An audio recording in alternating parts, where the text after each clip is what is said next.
Welcome back to Behind the Lines. So here's a riddle for you. What do the banks of the River Thames and a lost season of football have in common? The answer, the Coast Guard Bears in New London, Connecticut. Geography aside, 2020 brought a great deal of optimism for new head coach C.C. Grant, but the pandemic relegated the Bears to a single game, the Secretary's Cup, which was played in November. Coast Guard lost that game to rival Merchant Marine 24-14. But for the new head coach, there was a bright side. At least his seniors had a chance to play one last time. Coach Grant is a versatile guy. He was defensive coordinator and baseball coach before he took the top football job. I had a chance to talk with him recently to look ahead to this year, but also to reflect on what was almost an entirely lost season. Well, I think first and foremost, it was a blessing just to be able to play the one game that we did. And get to spend the time that we did with the outgoing class, so those 22 kids, just to go in, to have at least one game with them. You kind of take it as it is. There's nothing that you could have done about how the situation played out. But I just consider myself lucky to be able to coach those guys, even if it was only for one game. I thought about you often last year. How do you prepare for just one game? We kind of took it easy. We did have an outbreak here at the academy. So even in preparation for that game, we missed a whole week of practice. We shut it down. We thought that it was going through the team a little bit. We took it kind of slow. It's kind of a slow burn, and we kind of built up to it.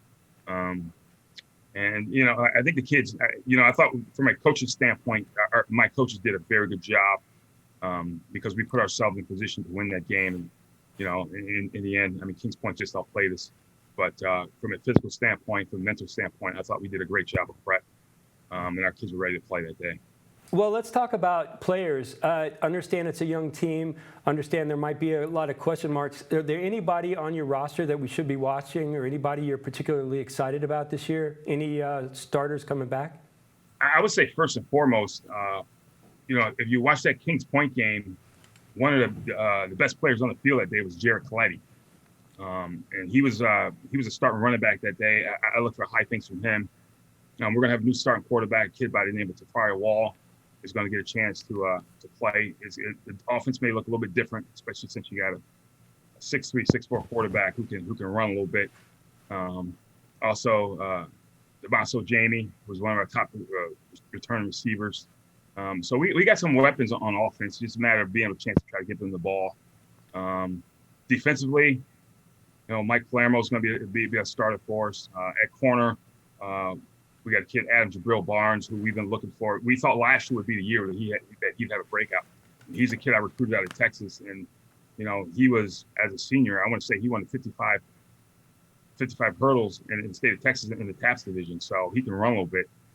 Those two guys will be the anchor point of our defense, but those other three guys I mentioned on offense, I'm looking for big things from those guys.